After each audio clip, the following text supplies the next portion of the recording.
안녕하세요. 뉴스반장입니다. 정의당은 29일 탁현민 대통령 행사기획 자문위원이 청와대 의전비서관으로 복귀한 것과 관련해 반성도 사과도 없는 청와대에 여성이 청와대의 성평등 조직 문화를 어떻게 기대할 수 있는가라며 유감을 표했습니다. 또 정의당은 같은 날 더불어민주당 윤미향 당선자의 기자회견 직후 아쉬움이 있으나 국회 개원 전에 입장을 밝히는 것은 다행이라는 하나만한 논평을 했는데요. 대표적인 진보정당으로 평가받던 정의당이 4.15 총선 이후 급격한 쇠락의 길로 가고 있습니다. 현실 정치와는 너무나도 동떨어진 입장과 논평을 내놓고 있는 겁니다.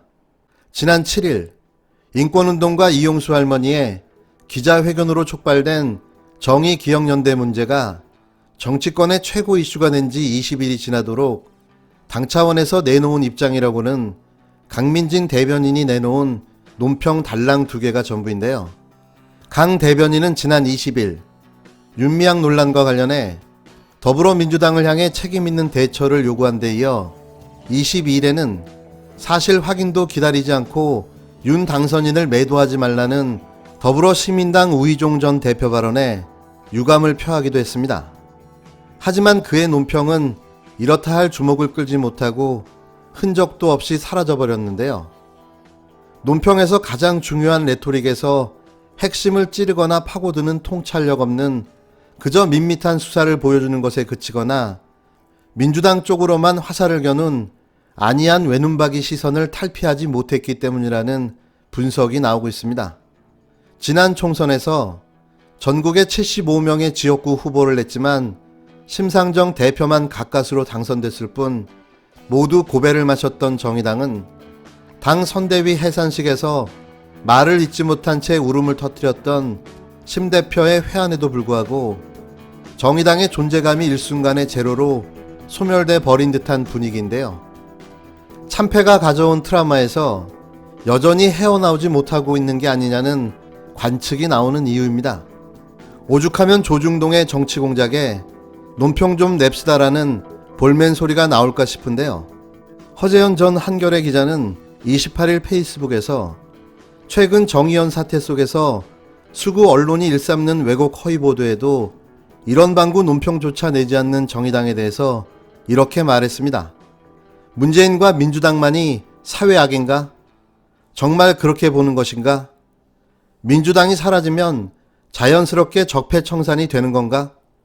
정치 공작 타깃이 민주당과 청와대를 겨냥한다고 이렇게 나몰라라 하면 그 다음 타깃은 정의당이 될 거다. 그들은 그렇게 생존해온 집단이다. 혼수 상태에 빠진 정의당은 이제 깨어나야 합니다. 더 이상 좌충우돌하다가는 영원히 국민들의 기억 속에서 잊혀져 버릴지도 모르기 때문인데요. 이럴 때 꼭 생각나는 분, 고 노회찬 의원이 몹시 그립습니다. 무슨 야권연대라는 용어 쓰지 말라고 한 것에 대해서는 최근에 중앙선관위원회가 써도 된다고 했으니까 좀 이해를 해주시고요. 그 다음에 왜 두 당이 이렇게 서로 다른데 연대하느냐, 같으면 통합해야 되는데 다르기 때문에 연대하고 있다 이렇게 말씀을 드리고, 사실 한국하고 일본하고 서로 사이도 별로 안 좋지만 외계인이 쳐들어오면 연대해야 되지 않습니까? 네. 한일 연대도 외계인이 쳐들어오면 해야 된다 이렇게 말씀드리고요. 뇌물을 줄 것을 지시한 재벌그룹 회장, 뇌물 수수를 모의한 간부들, 뇌물을 전달한 사람, 뇌물을 받은 떡값검사들이 모두 억울한 피해자이고 이들에 대한 수사를 촉구한 저는 의원직을 상실할 만한 죄를 저지른 가해자라는 판결입니다.